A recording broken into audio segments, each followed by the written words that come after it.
Hey there. I'm Dr. Patrick Hickey, or Dr. H, as many of my students refer to me. I want to welcome you to another episode of the International Service Learning Experiential Medical Education Podcast. During each episode, I will be interviewing healthcare-focused students and faculty from high school to university that have had an opportunity to participate in an international service learning trip. Additionally, I will be discussing the benefits and challenges to international service with healthcare professionals that have served abroad, as well as industry leaders in healthcare, education, study abroad, spirituality, and those living in the countries being served. I am very excited to have Dr. Emma Roble as my guest today. I've had the privilege of having Emma as a former student, and I'm very eager for her to share with us her unique journey in healthcare. Emma graduated in 2014 from the University of South Carolina with a Bachelor of Science degree in biology, and VCOM Carolina in 2019 with her doctorate in osteopathic medicine. During her undergrad years, Emma joined me on 3 service learning trips and presently works in private practice while also training VCOM students. I'm very excited today to have our guest with us, and I know her as Emma Roble, but Emma, I believe, might have a married name, and we'll check in with that. No, I did not change. No, Emma didn't. Oh, there you go. It's been 12 or 13 years, I believe, since Emma and I have seen each other. We've connected at Christmas and a few other occasions and kept in touch in that way. But I was, full disclosure, Emma was one of my former students. Went with me, I believe, on 2 trips, one to Belize and 3 trips. Oh, Great. I apologize. One to Belize, I believe was the initial one. Then at least one was as a leader. Costa Rica. Okay. Yeah, the last one was the leader. The second one was Costa Rica, and then we did Nicaragua. I apologize. That's my age. That's my age getting in the way right there.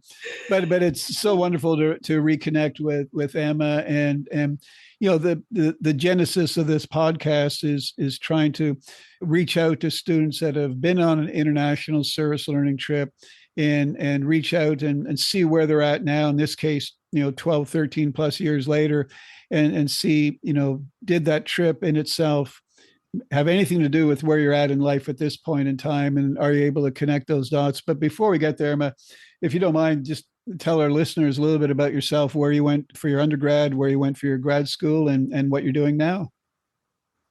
Yeah, absolutely. So I graduated from University of South Carolina back in 2014, and I took a year off afterwards to get everything ready for medical school. So during that time, I actually worked in a family doctor's office, the same one I had been going to growing up. And then I went to medical school at VCOM in South Carolina. So that's one of the DO schools. So I'm a DO. I graduated from there in 2019, and I went on to my family medicine residency at VCU Riverside, which is in Newport News, Virginia. So a little bit closer to home, but not all the way to the cold.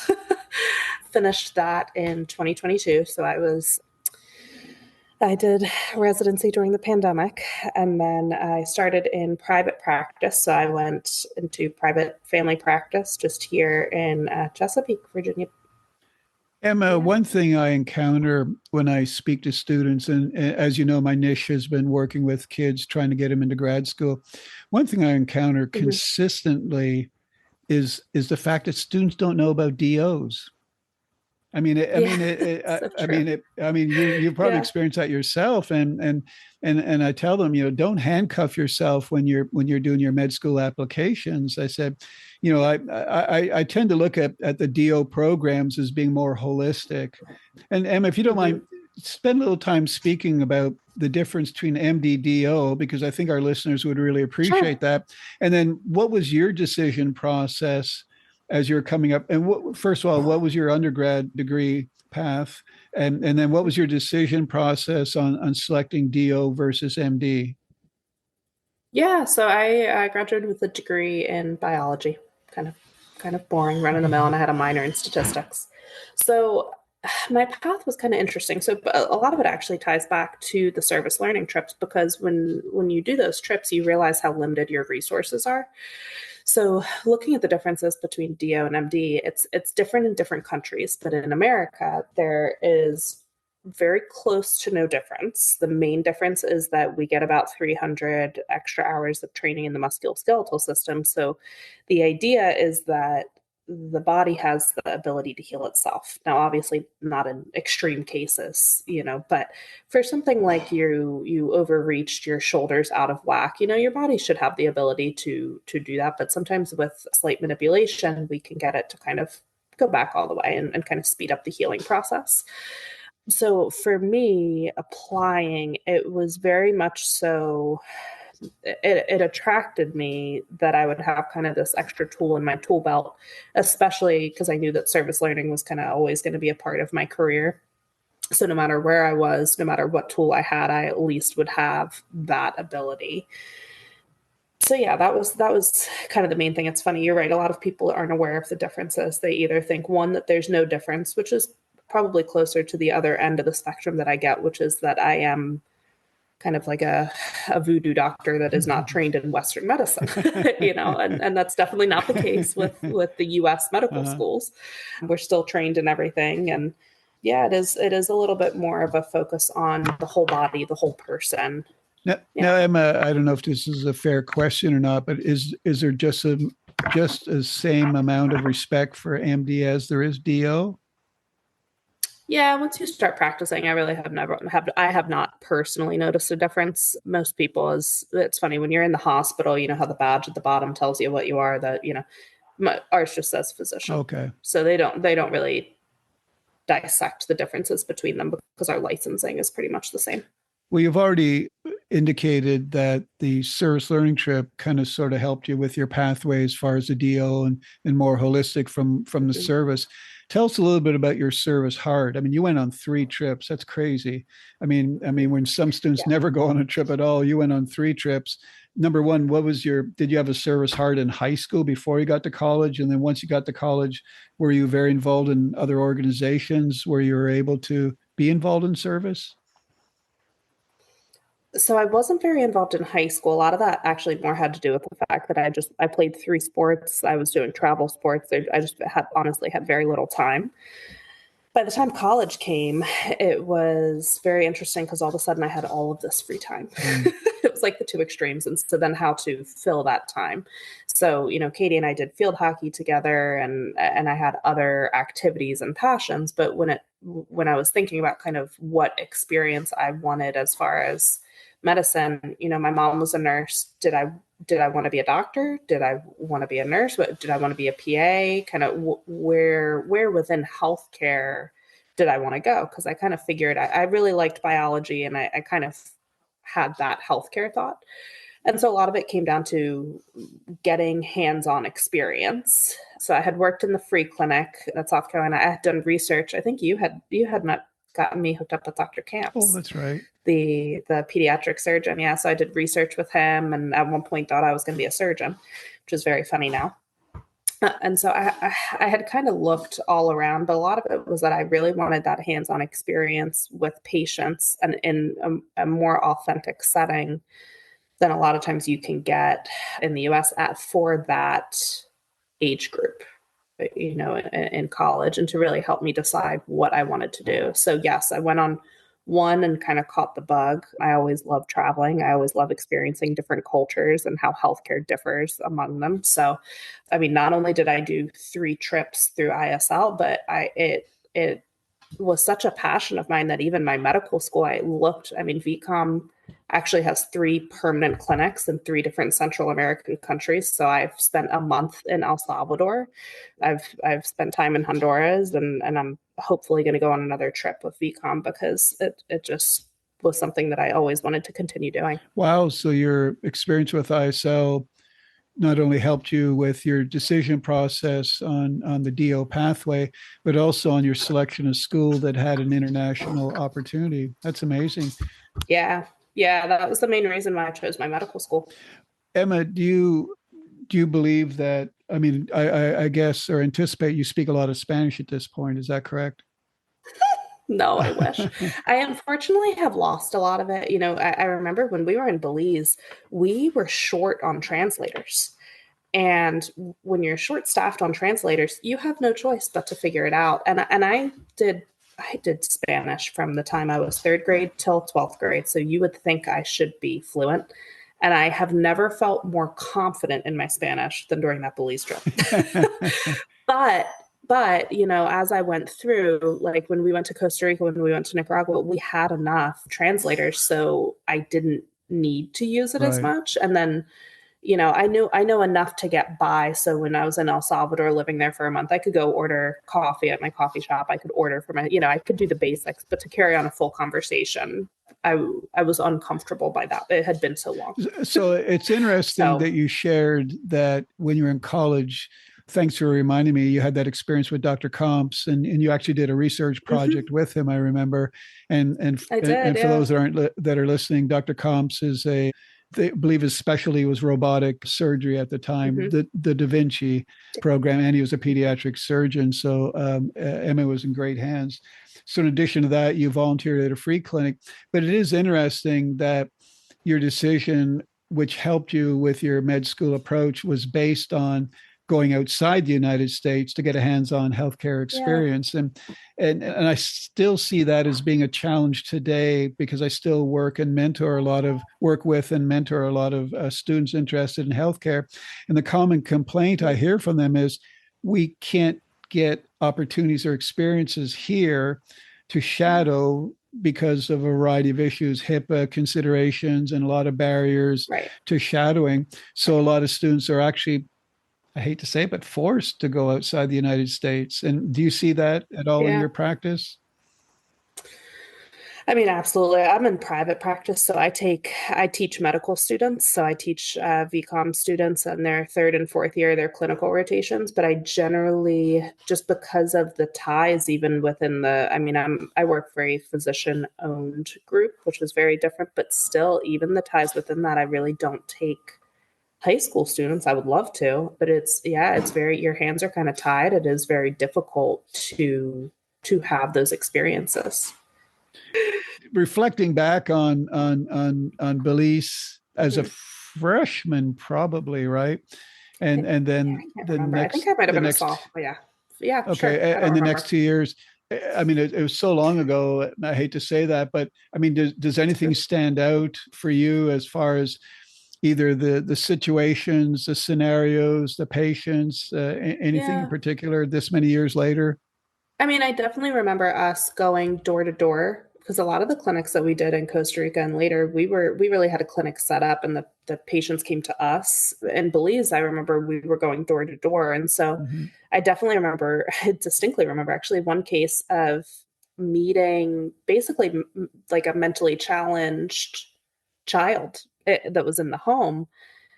And it was just very interesting because in Belize, that population is really sheltered Mm-hmm. from the rest of society and not integrated.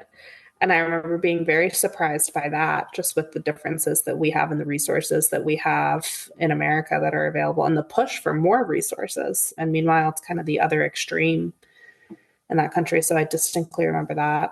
Was there anything specific in the communities that you visited, whether it was your Spanish speaking skill sets or the way you assess them, or anything in particular that you could relate to what you're doing now in your clinical setting? I mean, is there anything?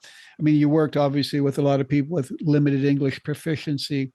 Do you still, Sure. even though you're in private practice and even coming up through, have you been exposed to patients with limited English proficiency? And if so, were you able to use translators like in your own practice or coming up through? And what was that process?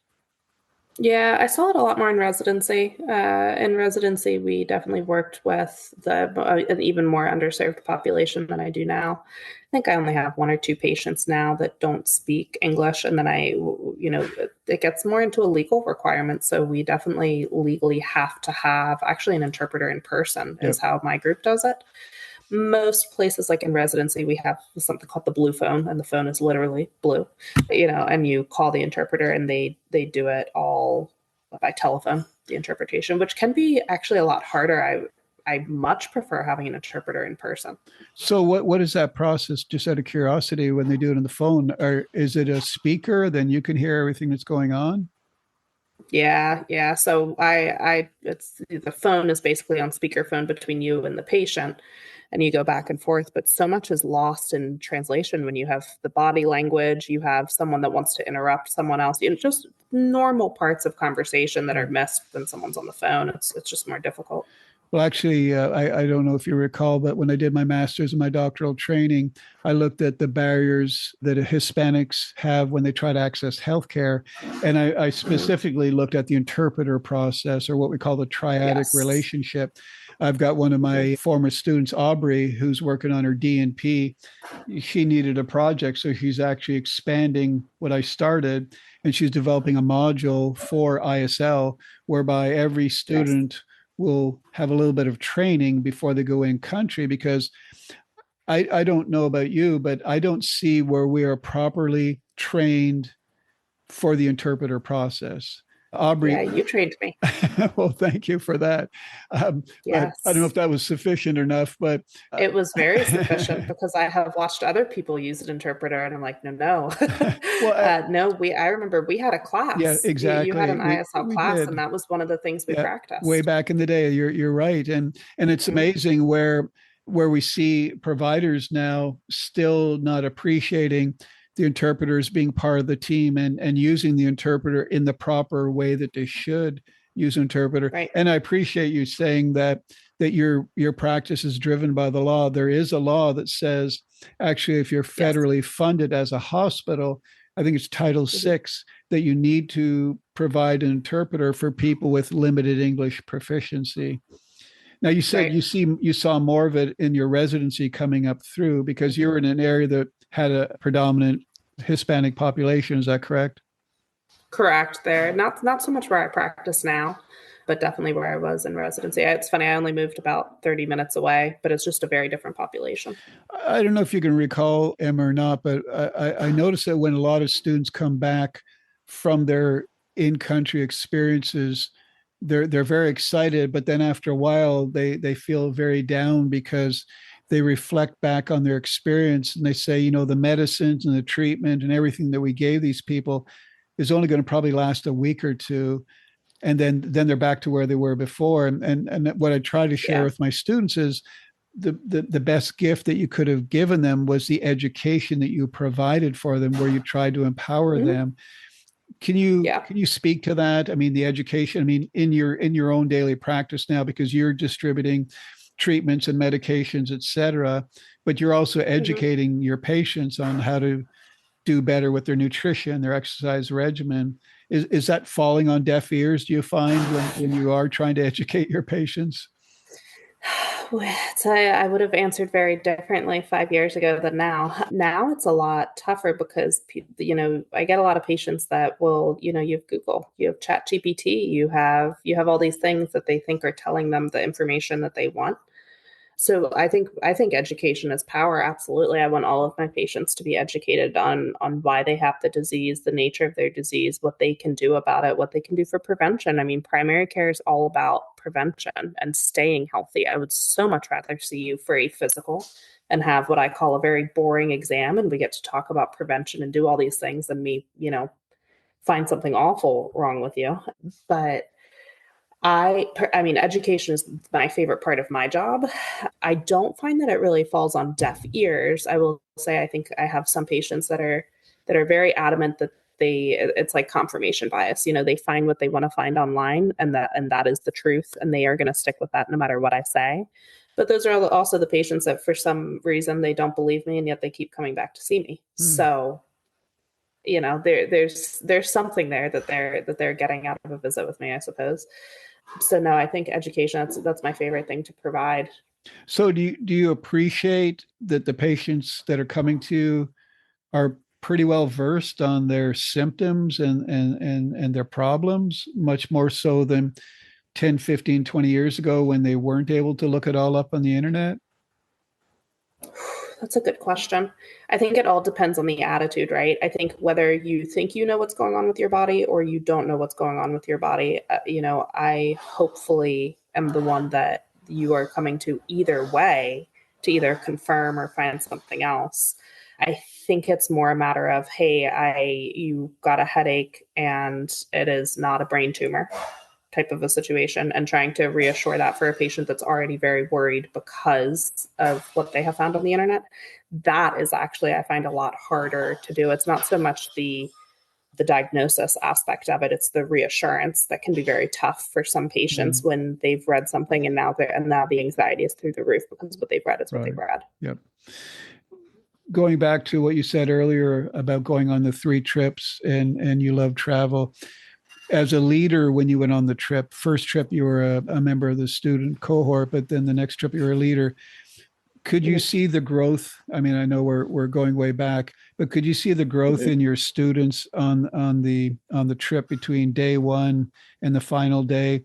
And I know for the listeners, in addition to being a leader for the trip, what my leaders do is they usually co-teach the class before we go in country. So again, with the students who went with you, they're either freshmen, sophomore, juniors, maybe first time doing blood pressures.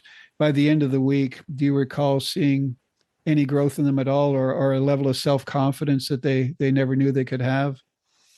Yeah, I was going to say the confidence is probably what you notice the most, just the level of comfort that they have and the knowledge of, sometimes it's very awkward. People take for granted even taking blood pressures. It can be very awkward the first few times you do it until you kind of get a system of where you put your hands and how you get it on. And, something as simple as that, it does take a few tries to kind of get correctly. And you feel almost embarrassed the first time you do it. You're like, this is so simple. I should know how to do this. It should be flawless. It should look good. And so, yeah, absolutely. It's seeing even from the classes to their first day, boots hitting the ground, kind of you get the eyes wide, a little bit nervous, not sure what to expect, to, the first clinic day, things start to, you kind of maybe still a little bit deer in the headlights, but by day 2, you kind of get into a rhythm of things. And by the end of the week, you feel like you've been there for longer than a week. Hey, speak if you can to the role of spirituality in healthcare, because especially in our trips in Latin America, you see a deep faith in the people. We, as you probably recall, whether it was Belize or Costa Rica or Nicaragua, we go into the homes, as you've noted, and we'll see that they have barely anything, but in a lot of cases, they offer you the only chair that they've got. They have one loaf of bread. And I recall many times they offer you the only food that they've got, but you'll always see a picture of the Virgin Mary or Jesus or something, Christianity based. And it's very prevalent. Can you do a comparison? Maybe, I don't know if you can or not, between what you saw in Latin America on your trips, spirituality wise, and what you see in your daily practice now? Yeah, in my daily practice, unfortunately, spirituality usually comes up in conversations with patients when we're having very difficult conversations. It's usually either a new cancer diagnosis, it's a hospice discussion, it's, kind of those really, really heavy moments. And so it might come up a tiny bit, but for the most part, unfortunately, it usually comes up in those much heavier moments. And then it becomes, it's a crutch, it's a lifeline, it's a comfort that is, used during a lot of my visits. And, it's tough in America when you're practicing because you really don't want to bring, like, I cannot bring religion into the room. My patient can bring religion into the room, right? But that's not really appropriate for me to do. So there is kind of that separation. Whereas when, practicing in Central America, it's expected, it's different. It's kind of expected that you both match the same spirituality. And so there's an openness to it that is not really prevalent in the American system. Again, until you're in the hospital, we need to call the chaplain. And even the chaplains are not usually denominated. It's not like I need a Catholic, I need a Presbyterian. It's just, you will call the chaplain who is a generic religious figure, unless you ask for someone specific. So it's very just different. Do you feel that chaplain is well versed or well trained to be able to meet the spiritual needs of the patients, even though they may be Catholic and the patient may be some other denomination? I've never seen a situation where they haven't done a phenomenal job in meeting the spiritual needs. but it would probably, yeah, not that I Right. have seen. I think they have done a great job, but One thing we speak about as far as the international service learning trips is the ability to gain cultural competency. mhm. Do you feel after 3 trips that that helped you to understand more of where your people are coming from, and how's that been able to help you moving forward? Oh, absolutely. Each country was different. I think I was very naive in thinking that because it's Central America as a whole, that the healthcare system would be the same, that people would be very similar, and it's not. I mean, each country, I learned something new about the healthcare system and about the people, and it was they were each very different. So yeah, it was. I wish I had spent more than a week. Mhm. The more time you spend there, the more you learn. So I wish I had spent more time, but I think still after a week you do get a good feeling for kind of the nature of the people, their expectations, and kind of what they're looking for. One seed that I've tried to plant with a lot of my students like yourself is, you can always go back. And how wonderful it would be as a Mhm. practicing physician to go back and to be around a lot of young students that are 18, 19, and 20 that want to be where you're at. So Mhm. that's always an opportunity. Yeah. And ISL has done that before. I've actually encouraged a couple of docs to shut down the office, bring your whole staff with you, and go make a difference. What an amazing opportunity that would be to try to educate and train some of those that are coming into healthcare. Is that something you've Mhm. ever considered, or is that something your private practice would be interested in? Well, it's a little bit different. So I am currently signed up. Like I said, my medical school has kind of 3 clinics that are fully Okay. staffed by, so the way they do it is that you get around the clock care. They hire physicians in that country. And then medical students come down to learn. The doctors come down, do the trips, and we do outreach, basically every 3 months, and an area has an outreach. So I will be doing that so that I can still continue to learn. Tell me about, you said you went to El Salvador for a month, is that correct? How did how did how did Yeah, it that was through one of those compare programs. to the 3 countries you'd been before? Or is there an opportunity to compare them? Because you just mentioned that you felt that Yeah. the in your naivety, you thought the healthcare system was the same in all of Latin America, and now you've been to at least 4 countries. Yeah. Did you notice anything different? Yes. Five. 5 now. Okay. Yeah. Five now. Yeah. No, they're all very different. So I distinctly remember when we went to Costa Rica, because we did Costa Rica on a service learning trip. I distinctly remember we were driving past on the bus, and we saw all these pregnant women outside the hospital, and all of them were, you could tell they were in active labor. And one of our guides was telling us that those were most likely Nicaraguan women who had come down during the Civil Mm, War, and they are not permitted to enter the hospital because they do not have health insurance. They're not covered because they have, countrywide until the baby is mm. crowning, because the baby will be a Costa Rican citizen, which was very That interesting. is interesting. And I'm I, glad you brought that up, because I do recall on different trips to Costa Rica that we took care of a lot of Nicaraguan refugees, and that their access to yes, health care was not similar to Costa Ricans because they were right. from another country. It was not. That was why, I don't know if you remember this, but after Costa Rica, when we went to go lead the trip, you asked which country. I got to pick the country to go Okay. to, and I said, "Oh yeah, I want to Well, go to there you go. Nicaragua now." Well, That was thank you for why, that. because we saw so many Nicaraguan Yeah. people that I was like, "Well, now I want to go to Nicaragua and see what's going on there." And that was of all the ISL trips, that was probably my Well, favorite one. It might because have of been you, because I then was the we leader went there for too. 5 years. Yeah, And yeah, you're thank you. welcome. That Yeah, was a gift, I because loved it. I echo what you said. Hmm. I love Nicaragua. I love the Nicaraguan people. But isn't it Yes. amazing Yeah. that you saw that we were taking care of the refugees, and they Hmm. needed more care probably than what they're receiving, and let's go to where they're from, and let's really Right. understand the problem. And that goes Right. back to the house visits that you mentioned earlier. And I share that with Hmm. students who've never been on the trip. One reason we do the house visits is to try to see if the pathology of the patient complaint is somehow related to the home environment.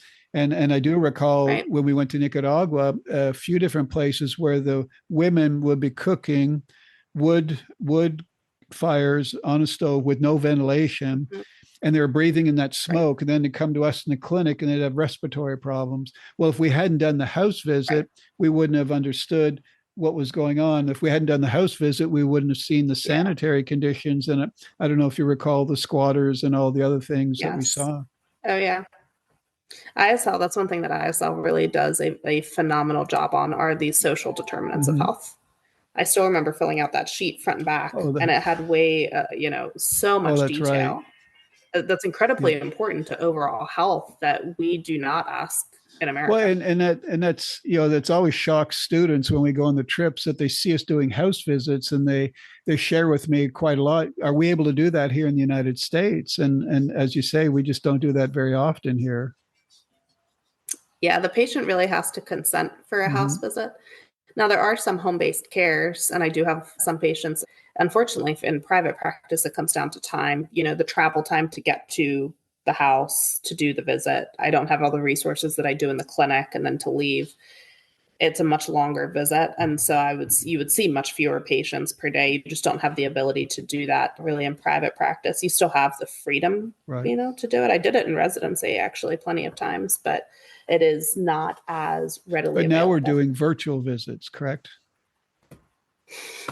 Yes and no. Medicare just repealed it at the end of September. They won't cover them Oh, anymore okay. for Medicare, which is probably a huge population that really needs it. Exactly. There we go with our Yeah. healthcare system. We could have Yes, our we, wonderful health. We could have a whole we conversation could about have our quite a healthcare few. system, Well, on our broken system. I'm very proud to be an American. I'm, as you know, born in Canada, and I've seen a Sure. few healthcare systems through the years. And I think it's up to every one of us to learn the system, then work the system as best we Absolutely. can.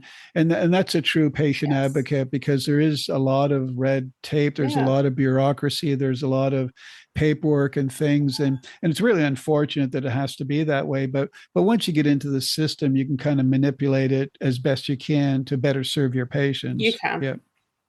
Sure. Absolutely. I've done it many a Emma, time. what would you say to, with our listeners, someone that's 18, 19, 20, and they want to be where you're at, Hmm. they don't know what to do to get there. I mean, your decision process was greatly made on your service learning trips, but what if they don't have an opportunity Hmm. to do a service learning trip like what you did?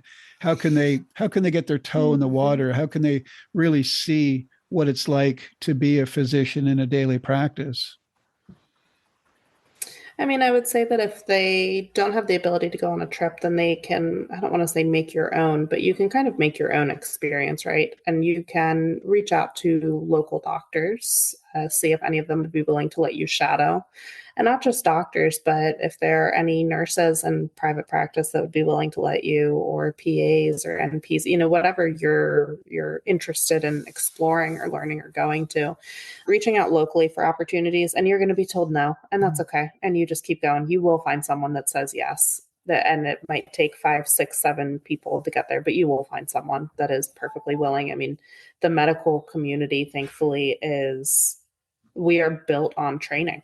We are built on, at some point, all of us were trained, all of us were educated. And so you will find someone that will be willing to help and volunteer. Mm. And it doesn't have to be medical. It can be, you could do, you know, you can go to the food pantry, you can go help with an animal shelter, and some sort of giving back, so you can see what type of service you're really interested in doing with your One life. one fond memory of you, and I have many, was that you loved animals so much. I think after Yes. our first trip, I don't know if I put it on the syllabus, but maybe it was an unwritten rule: don't pet the dogs, because every dog, I feel called out. Yeah, every dog that came absolutely. along, I think I came home with more pictures from dogs than anything you just else. loved on them, and through your college Hmm. career, you adopted them. Is that correct? Oh, yeah. Yeah,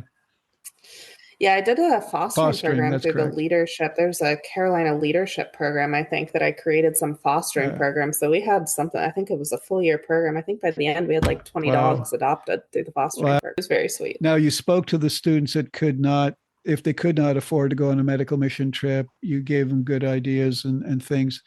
What about the ones that could afford to go on a medical mission trip, a service learning trip, and are maybe intimidated by the language, intimidated by travel, intimidated by the food choices, which are probably different? What would you say to those students? Yeah. I mean, I think experiences where you become uncomfortable will only help your own growth. I think it's very, very important, especially while you're young, to purposely put yourself in positions that will make you uncomfortable. Your first one, it is scary, absolutely, and you're uncomfortable. You've never done it before. You might be traveling by yourself. I mean, we were lucky enough that you put on so that all of us traveled together, which is very different. But if you're traveling by yourself, get very comfortable with your travel plans and know where you're meeting the next person. Practice a little bit of Spanish. Frankly probably don't need a ton to get by. You'll be able to kind of figure it out. Someone else will always know more or less than you, and that's just the nature of life, and that's okay. And just go in with a mind open to learning. That's a common theme, Emma, that I've seen coming up.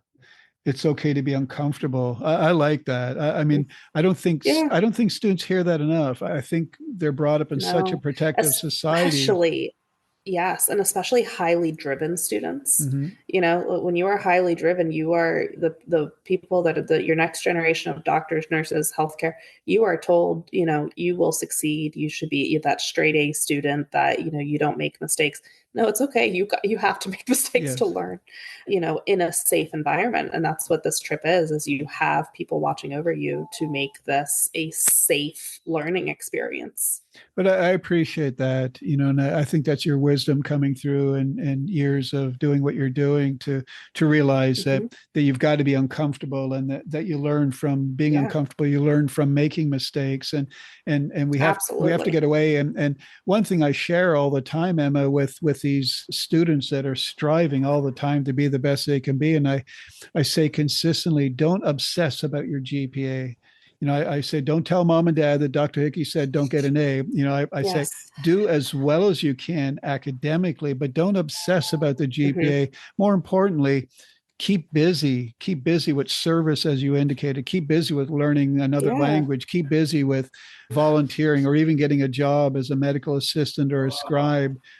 And busyness makes a difference. It helps. So, yeah. Yeah, absolutely. Yeah, to be a well-rounded student, like it's not all about academics. Academics are not everything, and that's you know just reality.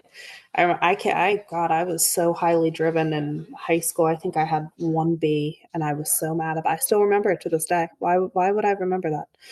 But then college comes and it kicks you in the butt a little bit, and Yeah. that's okay. That's a good thing. You need that to grow. But it goes back to what I was saying. I Yeah. mean, I don't know if kids are getting the wrong message where they obsess about their GPA and they don't seem to see the value of service and getting more involved. Right.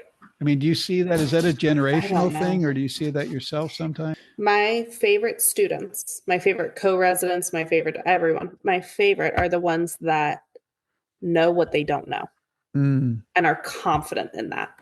You cannot, none of us know everything in life. And I love being a primary care physician because I know a little bit about a lot. mm. And I am the master of none. And I'm the first one to admit that. So, I like common that. things are common. I can get on the right path. I can figure out kind of where we need to go. But then after that, you might need a specialist. And that's okay. Yep. That's because I don't know everything. Yep. And I never will. That's Well, okay. and that's great that you accept that and understand it and Hmm. are comfortable in your skin because that's why they're specialists. I mean, you can Right. reach out That's to why they them. exist. And Yep. it's okay. That's a good thing. Well, they come and Um, consult on your case and write their hmm orders and move on. That's Yeah. great. You ask your questions in the hospital when you see them, and you can't be embarrassed about not knowing everything that someone else knows. I like what you. So I wrote. You know what they know what they don't know. Is that correct? Is that what you Yeah. said? Yeah. Yeah. You have Yeah. to know your limitations. Yeah. And it's a good thing to have limits. It's okay to not be all knowing. If you don't mind, Emma, and I appreciate your time. Just before we sign off, could you just for those students that are, again on the fence of DO or MD, what Mhm. should they really do to try to figure that out? Because I meet with students all the time. I try to get them to explore, the DO role. I Sure. mean, what do you encourage? You encourage them actually, I mean, would visiting a DO program help, or what are the Yeah. resources that would really help them to know the difference? I think for me, the resource for knowing the differences was looking at the two medical schools. I compared side by side what the curriculum was, what the learning philosophy was. Usually those are directly on the medical school websites. And then I would find one of each. I mean, I had to, in order to go to DO school, I think I had to shadow a DO. I mean, I had to get a letter of rec from a DO. So you kind of have to know what it is when you're Okay. applying. And I still remember who I shadowed actually. Yeah. He was very good because I still remember this one guy, bless his heart, he came in with horrible chest pain.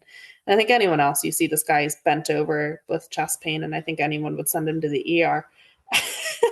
And this doctor goes, yeah, get on the table, and cracked his back. And he goes, oh, okay. Yeah, I feel great now. I can breathe. Thanks.